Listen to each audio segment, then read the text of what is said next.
Hello, everybody. Welcome to the weekly Team Sizzle.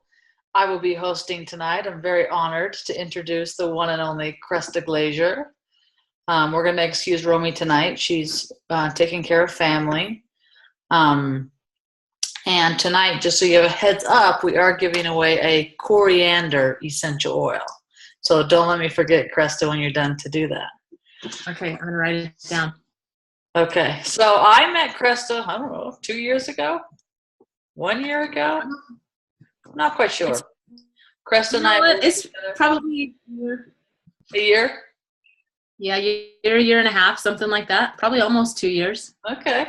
So me and Cresta worked together a little bit on her website, and I've worked a little bit with her just as I've been working with Romy. And I love Cresta's energy. She always has this ball of just fierce fire about her, and she always shares really valuable content. So if you're not following Cresta already on social media, I highly recommend it because you'll get really good tips and tricks about what you should do to improve your health, which is pretty beneficial. So Cresta's going to be chatting tonight about nutrition. So with that, I'll turn the time over to you. All right. Thanks, Kenzie. Welcome to you guys. I want to kind of start out by asking everybody to send up a little prayer for Romy and Lateran tonight, just to kind of keep them in your thoughts. But anyway, we'll hopefully welcome them back next week. It's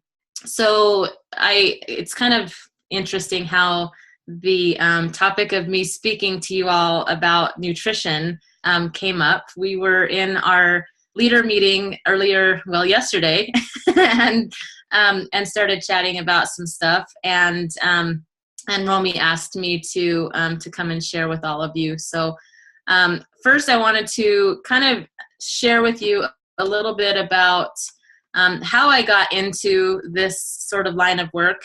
It was more out of necessity than really having like a just a burning desire to know about food. But I started learning about the way that food affects us when my kids were really little. My oldest is 16, and I've got a 14-year-old and a 12-year-old, all girls. And they, my two younger daughters, were very different in the way that they handled sweets. And so even though I was raised like everybody else is in the way that we all eat, with fast food and hot dogs and lots of candy and sweets, I started kind of learning and recognizing in my early 20s that some of the foods that I was eating just really didn't agree with me. And so fast forward to once I had kids, and grandmas and grandpas would come and pick them up at the house and take them out for ice cream and then drop them back home, and it was like Dr. Jekyll and Mr. Hyde, the way that they'd behave. And so something as just really insignificant and benign as a piece of candy or an ice cream started bringing about behavioral changes that were like just radically different than what I had viewed most other kids to possess. Even like my oldest daughter didn't respond like that to the way that to the sweets and things. And so we sort of learned through experience that we needed to have a little bit closer, needed to pay a little bit more attention to some of the things that they ate. And so fast forward a number of years to about 6 years ago, and I started, learning more and more about different things. I had a surgery myself, and came out of it with itchy, rashy hives all over my body. And because I've always been pretty holistic minded, I attributed it to all the medications that I was suddenly being given that I had never really experienced before. And so I went to the doctor, and of course, the first thing that they want to do is just put me on all this medication. And he had really no interest in trying to determine why I was experiencing this. In fact, he was actually kind of a turd about it and like really he didn't really want to be bothered by trying to investigate to figure out what was actually happening. And so, I came home, and at the time I was running a medical transcription service with 35 employees. Was also homeschooling my 3 kids. And so I didn't really have time to be a zombie. And the allergy medicine that he gave me, like, totally knocked me out. Like, I could not function. It was as if I had taken a bottle of sleeping pills. And so it was then that I kind of started doing my own research, a lot of my own research, a lot of trial and error. I discovered over the course of a year, took me a long time to kind of figure it out, that I had a gluten sensitivity. So again, we're forced sort of in this situation where I'm trying, or, needing through necessity to sort of pay attention to how I eat. And so I went to school after becoming involved in doTERRA and, utilizing our supplements, obviously our oils too, but Lifelong Vitality Pack, Terrazyme, and DigestZen have been absolutely my staples from almost day one. And so going through nutrition school and learning more about, how to sort of pay attention to what we eat has sort of led me on this path to now helping others. So that's sort of the long version of why I am here and why I'm doing what I do. But what I wanted to do tonight with all of you is sort of have this be a bit of an open discussion. As a health coach, I see clients all the time, and over the last few days, and for those of you that are friends with me on Facebook, you've seen some of my crowdsourcing posts, and I've had the light turned on a little bit in some of the responses that I've gotten back on some of the questions that I posted. But my perception is that the general population of the world, and especially the United States, that we generally eat too much sugar. We have, eat too much fast food. We eat too many preservatives or foods with too many preservatives. And most of us don't really know that that's not okay until something happens, until we find ourselves in situations like I found myself in, where my body just didn't allow me to consume that stuff as much anymore. And so what I asked on my page, and I'll open it up to those of you who didn't see it and maybe want to answer here, is if you were to identify one challenge that you might face in keeping your family healthy, what would it be? So if you want to unmute yourself and maybe throw one out there.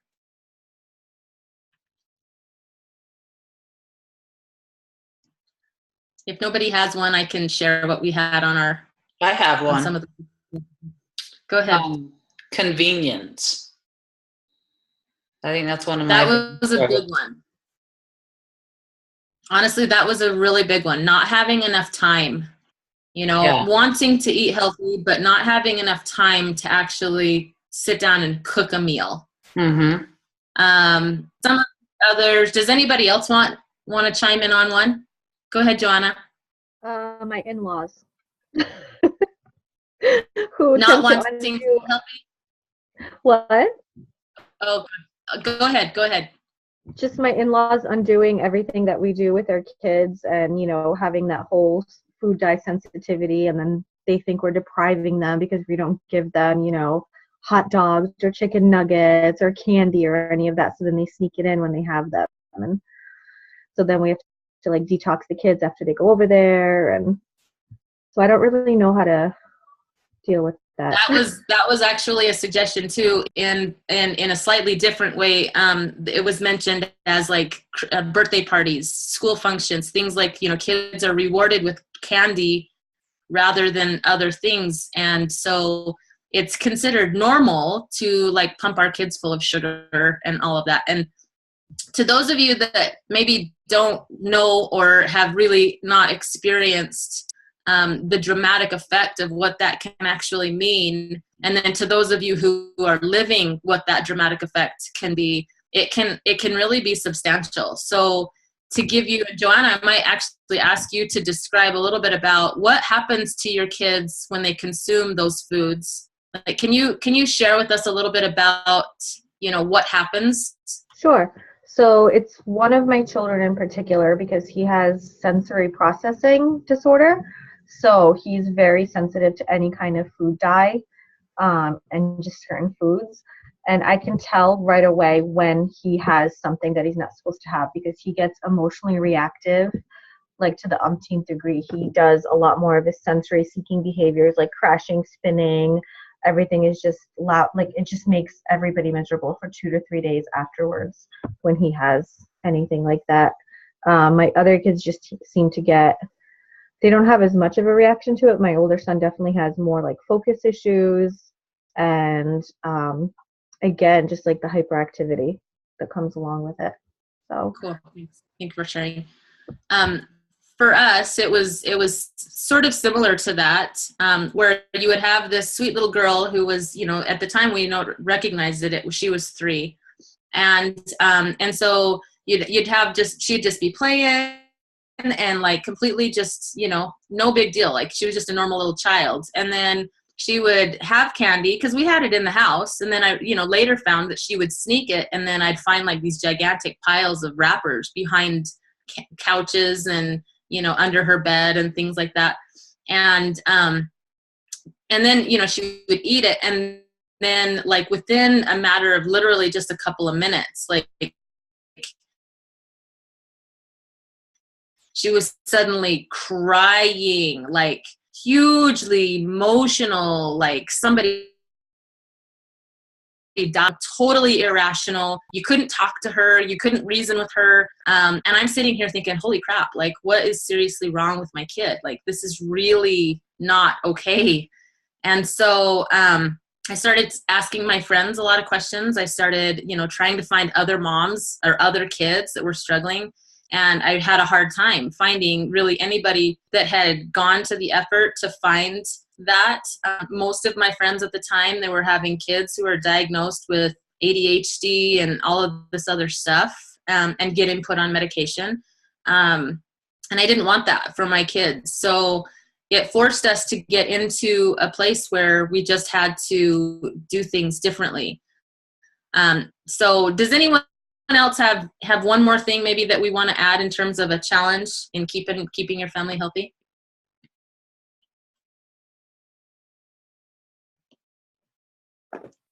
I will. All right. I have teenagers. I'm going to share some of the ones that, okay, go ahead, Amy. That's okay. I was saying I have teenagers and they're, for the most part, unwilling participants. So there's lots of complaining and grumbling, and I have things available for them, and they just make their own choices. They'll tell me that they'll take whatever it is and then go do whatever they want. Yeah. So now that I've got teenagers too, so I completely relate with what you just said, and it's absolutely fact. So as someone who works, in this profession, and also in seeing clients, like we have to allow people the opportunity to make their own choices. And so sometimes we just have to sort of let it go. When I was, when my kids were little, obviously as a mom, we can kind of dictate exactly what they do, unless they're not in our presence. And then, we sort of just have to deal with the consequences. But some of the things that people responded to that question with was, again, like Kenzie said, no time, relying on processed foods because of convenience, maybe traveling, needing to take foods in the car. And so packing or, is not as convenient. So fast food, again, is going to be an easier thing to do. Maybe they have a hard time staying committed to a healthy lifestyle, especially if it's different from what they consider normal. One of the big ones, and I actually kind of struggle with this as well, is having a spouse that's not necessarily, he's definitely supportive, but he's not necessarily in a position where he needs to be conscientious of how he eats. So having the stomach troubles that I have experienced it's definitely been a need for me to make sure that that I kind of monitor the grocery list, since he's the one who does all of the grocery shopping. And so that can definitely be somewhat tricky. So before we start getting into some of the solutions to some of these issues, I want to ask you guys, first of all, it's just like building our doTERRA business. We have to know why, right? I like to know why. Why do I need to eat like this? Like, why do I need to do this? Why does this affect my body this way? Or better yet, why would you want to make a change in your lifestyle that might be different from what you're currently doing? Does anyone want to answer that?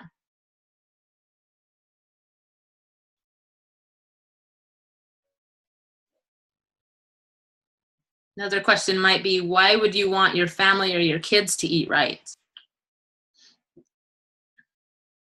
That one's kind of an easy one, because we want them to be healthy, right? We want them to have a good quality of life, a good quantity of life. And so, teaching them to eat right is certainly going to be high on the priority list, right? So let's dive into a couple of things. First and foremost, planning and preparing can be huge time savers, especially if you are someone who's kind of running all the time. 2 of my 3 kids play travel softball, so we spend literally every single weekend of the summer, nearly every night of the week, on the ball fields. So that means that dinners are generally grab and go, or early in the evening, or either really, really late at night, or we're packing them to the ball fields. We have to pack a lot of quick and easy, travel-friendly type things as well. And so I have a lot of experience with convenience, except that because we're in the situation that we're in, I have to be very conscientious of how and what we eat.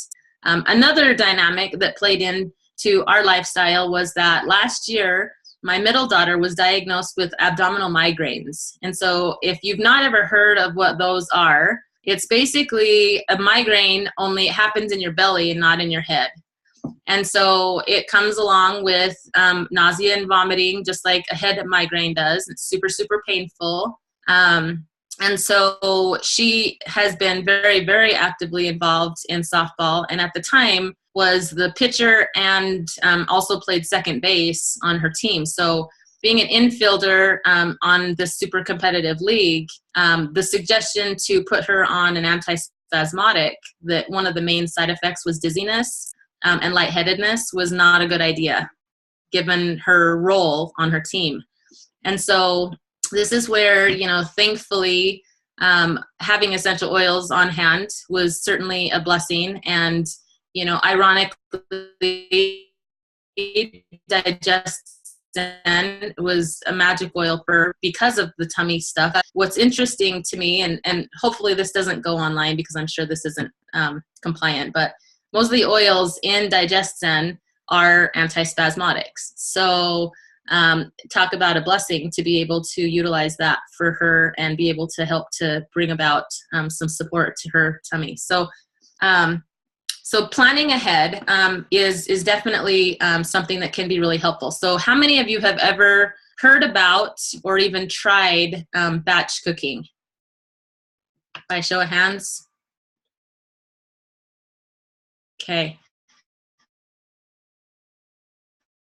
So what that is, for a bit of time on maybe a weekend. So we do ours on Sundays usually, because that's when everybody is home and we're not running in a bunch of different directions. And we'll pre-cook a bunch of stuff, or we'll prepare a bunch of things. And so some of the things that we do a lot of batch cooking with are, I'll pre-make like a whole bunch of bacon. So my choice of bacon is nitrite and nitrate free, just because it's a little less processed. I'll bake it because it's faster to do that. So 375 for about 25 minutes if you're using the thick cut bacon. And so then I can have, bacon sort of ready to go. I can throw together breakfast sandwiches really quickly. I can do BLTs. I can crumble it up and throw it on salads. Lots of different things for that. We like to pre-make oatmeal, like overnight oatmeal in jars. That's really, really easy. It's really, really good.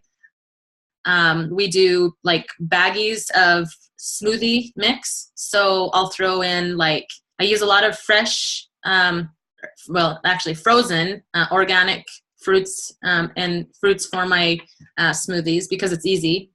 And generally, especially in the wintertime in Idaho, the fruits that we get may or may not be, very ripe. And so store-bought fruits can sometimes, if they're not in season, they're maybe not going to taste as good as maybe the frozen stuff. So Costco sells the frozen bags of the organic fruit, and I like to use that. So, and then I'll get like a big giant box of the fresh organic spinach.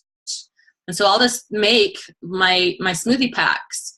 And so in the mornings when we're ready to get up and throw together a smoothie, I'll just dump the smoothie pack in my blender and add a little bit of rice milk, or I make my own almond milk, and whip it up, and it's done in just a few seconds. So it's really, really easy to do that.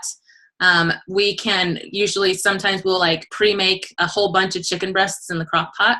And then throughout the week, I'll either dice them up and we'll do different meals with them. I'll shred some and we'll do barbecue or whatever sandwiches.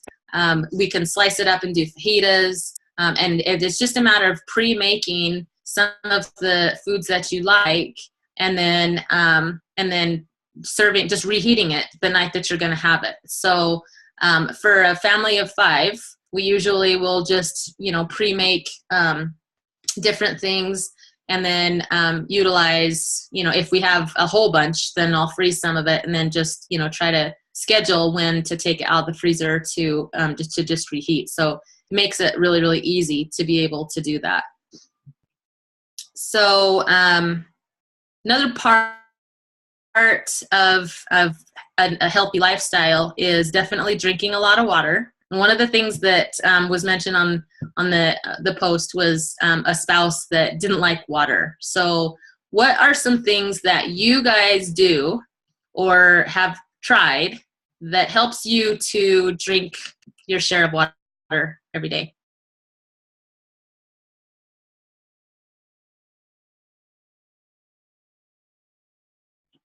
Any tips?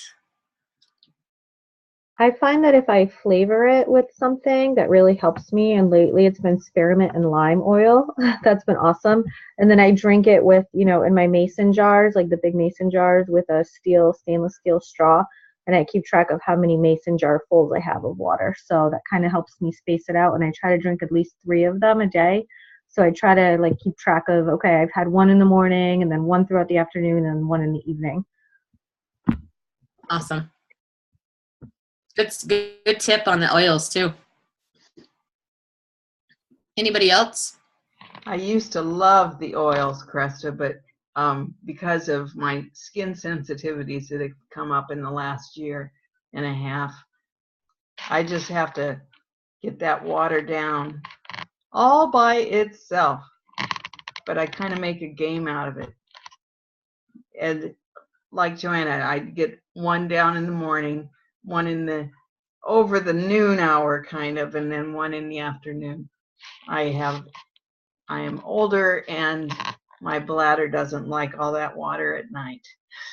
So yes, definitely. Yes. So that's good tips to add. Sometimes you can do oils in it. Sometimes you may not want to. I actually kind of switch it up. So I really, really like just fresh, clean water, honestly. And I don't necessarily care if it's cold. I've gotten used to just kind of drinking it lukewarm or even just room temperature.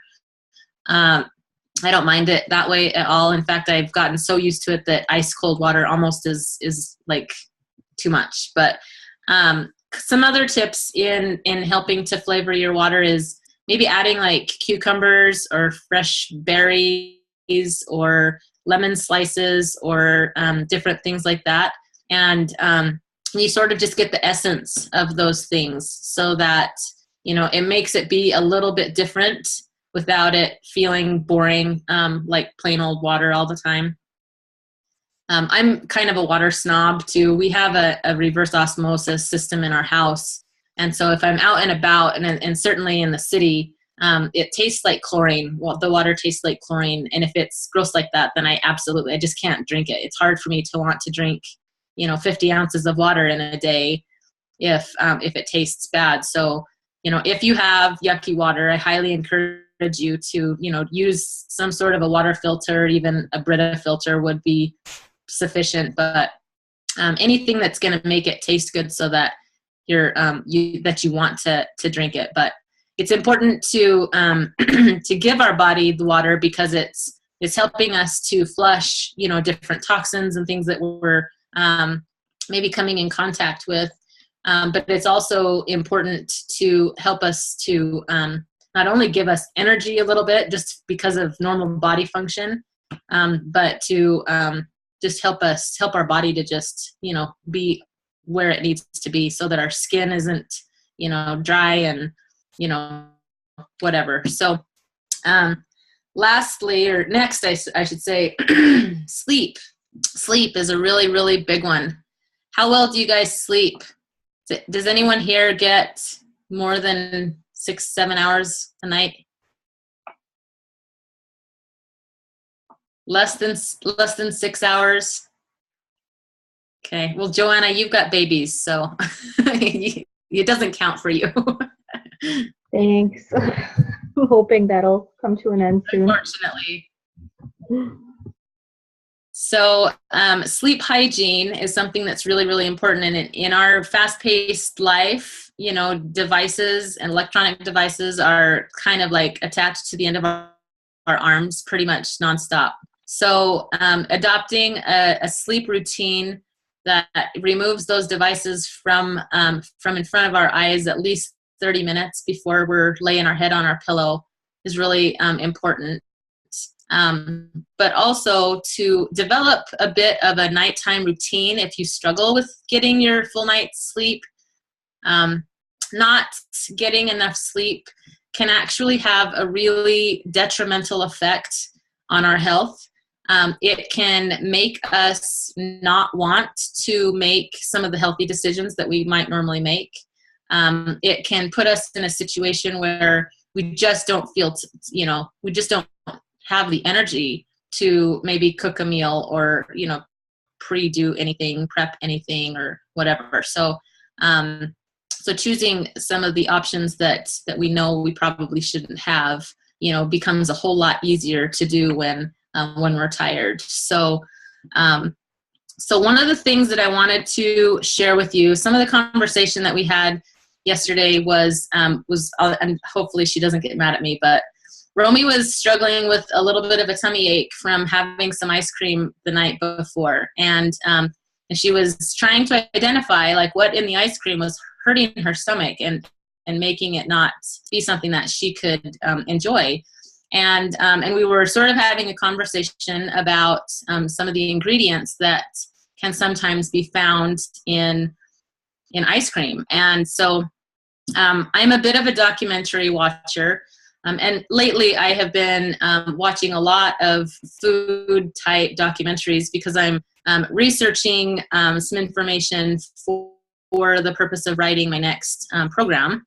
And so one of the things that was shared on this documentary that I watched was that some of the ingredients that are in ice cream can actually be, pretty yucky. Formaldehyde, I think, was one. Cindy, you're going to have to remember. I don't have my paper in front of me. I probably should have left it out. But propylene glycol is one that's, and it's just naughty stuff. Like, so to make a long story short, it's not so much, the sugar or the dairy or, the things that, that are in ice cream, but it's the chemicals and the preservatives that our bodies can sometimes respond to in a way that just doesn't feel good. And so the basic kind of consensus that I try to teach my clients is to take it back to the basics. You know, the more we can take things back to the way that they were originally made, or make things ourselves, homemade, with no preservatives, the better we are. We do consume a lot of sugar, but I feel like if you were to weigh the evils, you know, the chemicals that are sometimes in the preservatives can probably be a worse problem to have. If we have illness like cancers or other things that sort of run in our family, then, you know, certainly it's important to understand how our bodies are going to function if we're consuming a lot of sugar. Sugar can definitely feed illness of really any kind. And so it's just important to sort of understand like the fundamental way of how our bodies can function because of that stuff. So taking it back to the basics can be a really simple way of being able to eat in a way that that just makes sense. So what, if you guys wouldn't mind answering this next one, what is the last thing that you made homemade and when? Anybody? Spaghetti tonight. Pardon me, Cheryl? I made spaghetti tonight.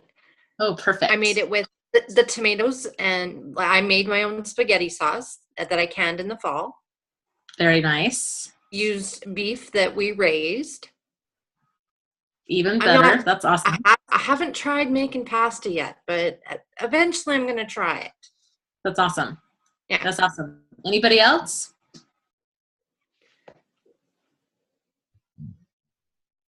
Dinner tonight. We pretty much make everything homemade. It's very rare that we don't make dinner homemade. Nice. And I'm looking at the comments, and Barbie says cheesecake last night. That's awesome. And ice cream, Mary Lynn, yesterday. That's very cool. So, excuse me. Some of us have a little bit of a hard time consuming dairy, and some of us don't. And so sometimes we have to get a little bit creative in how we can consume some of the normal treats that, you know, most everybody else can enjoy. And so one of the recipes that I really, really like is homemade coconut ice cream. And I have my own little ice cream maker, and basically all you do is you use the canned coconut milk or coconut cream, the full fat kind.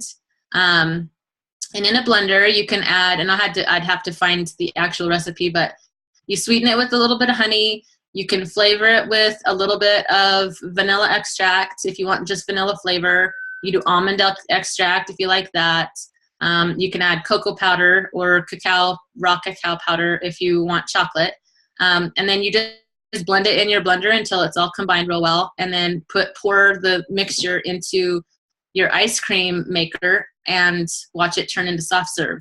And so it's really, really delicious, and can be just a really nice alternative to store-bought ice creams because it doesn't have any additives in it. So super, super easy as well.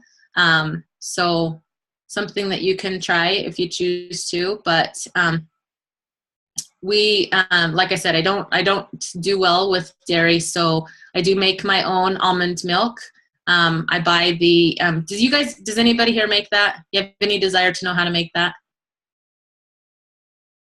Yeah, Iris? Okay, so homemade almond milk is really, really easy. There's a couple of different ways that you can do it, and I've done it both ways, and recently discovered that I can actually make it in my juicer. So as funny as that sounds, it actually works really, really well. So you take 1 cup of almonds, of raw almonds, and soak them in water overnight. Needs to be at least 8 hours in the water overnight. And then you drain them and rinse them the next day or when you're ready to actually make your milk.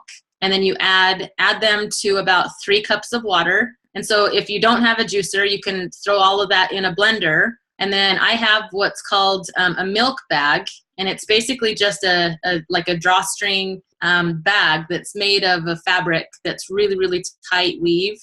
And so once you blend it all up together in your blender, you just pour the mixture into, like I set it inside my mason jar, and I pour it into the bag, and then I just sort of strain the pulp off of the milk. And so and then I just give the pulp to my chickens, but you can make cookies with it and put it in cakes or different things if you're wanting to use it.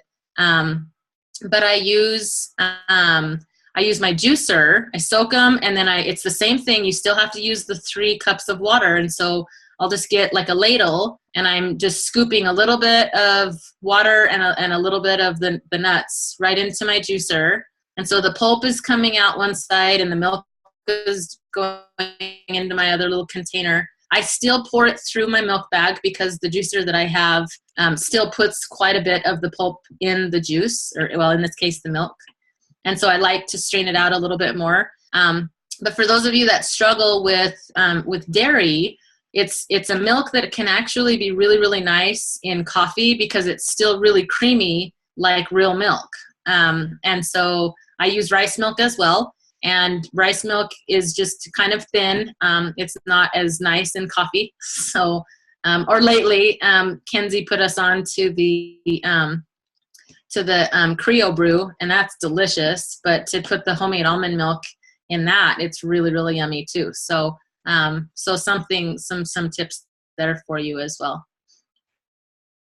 So does anyone have any questions, or do you have anything that you're dealing with your nutrition that you would like to maybe chat about having simpler, something easier that you could do that might make your life a little bit easier? I have a question. So Sure, we Joanna. really struggle with breakfast, the convenience factor, and we have a large family, obviously, so we've been doing oatmeal, making that in the morning. It's okay, but it's like it just gets boring after every day of having oatmeal. We get fresh eggs from our chickens, so every once in a while we switch that up with that. But for the most part, like the boys want to just reach for like bread and put like peanut butter on it, or like just something quick and easy. And I'm just wondering, what other kinds of ideas do you have for breakfast that are actually going to fill them up so they're not like starving an hour later, or that they're, loading with carbs and sugar and stuff like that? Breakfast is probably actually one of my favorite meals. I think I probably have more ideas for breakfast than probably any other meal of the day. So some of the things that we do is we pre-make, again, we're doing this batch cooking thing. And so we pre-make like breakfast sandwiches. And I use either the mini bagels, because the big ones are way too big for any of us. So I'll use the mini bagels, or I'll use English muffins. And then what I've done is, again, pre-bake the bacon, or I'll use like turkey sausage and pre-cook all of that. And then I'll maybe grab like a baking dish and scramble up some eggs and bake that. And then I'll just cut it into squares. And then you assemble your sandwiches, and you can freeze them and then just throw them in the microwave when you're ready to eat them. And it's really, really easy. Or you can just leave them in the fridge and then just, heat them up that next day so that you're not worrying about having hot spots or whatever. The other thing that I really, really like to make is like breakfast bowls. And so we'll pre-make like a whole bunch of maybe roasted potatoes, and maybe saute up like some onions and bell peppers, the greens, the reds, any color really that you like. And then I'll scramble up a bunch of eggs, and then you just assemble your bowls. And so you can just, put your potatoes in and your eggs and and you can add a meat to it if you want, bacon or sausage or, whatever you really like. And then, like I said, you pre-make it in, I actually found some reusable, like meal prep containers on Amazon, and I'll just mix up the stuff and like throw it in the fridge. And then in the mornings, the kids can just get up and heat it up. if you're working outside of the house and you want to, have a quick grab and go kind of meal, then, I have a client that's what she does, is she'll make up a bunch of those and just quick grab and go and just run to work. Again, the smoothies is a really nice one. I like to add rolled oats and chia to my smoothies because it gives it a little more like substance, and it kind of sticks with you a little bit longer. I'll sometimes even add a scoop of protein powder or trim shake, to it, so that it sticks with you a little bit longer. Other than that, like I said, the refrigerator oatmeal is a really popular one here. We will do some cereals, but usually it's like granola.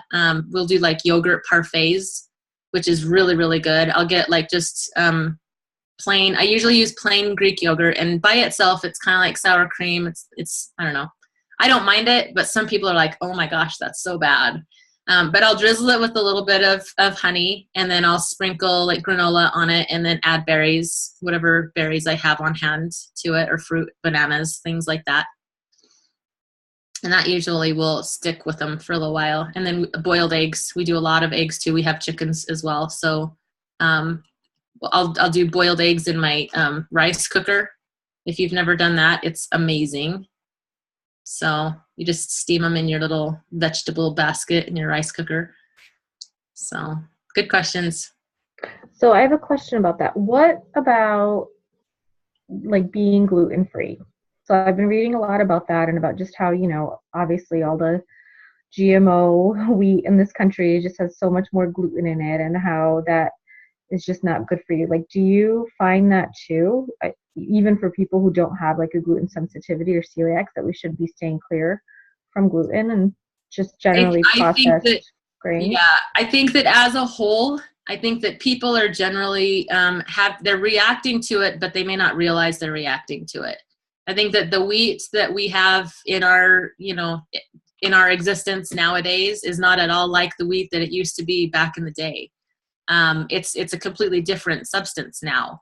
And so, some people can tolerate it and some people really, really can't. Some people have a desire to give it up and use something else. Some people really just don't. I think that the most important thing is to just own your decision. If you just don't want to give it up, then be okay with I just don't want to. I'm just going to suffer the consequences, or eat a lot of Terrazyme. But I do think that it's definitely not, it's not like it used to be, and can definitely cause issues for people that didn't realize that was what their problem was.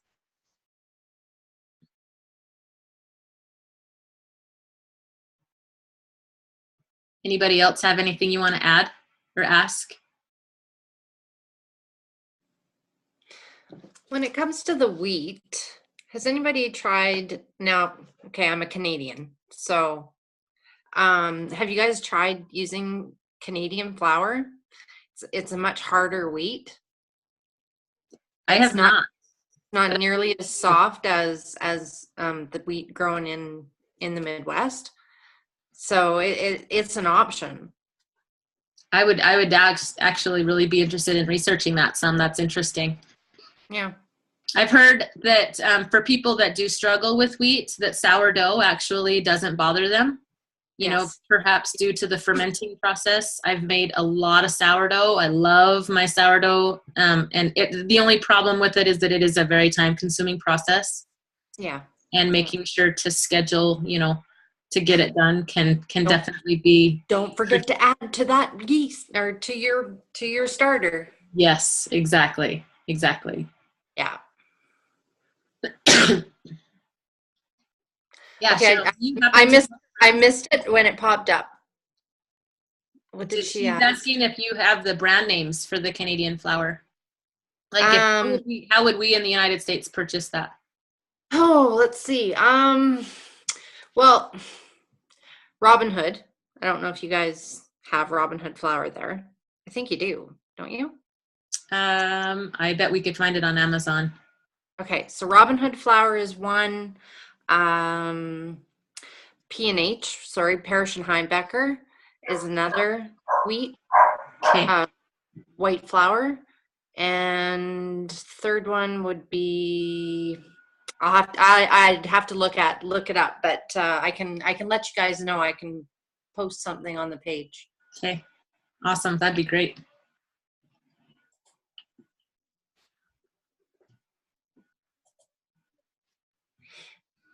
All right. So, does anyone have any questions? Anything else you want to touch on before we wrap up?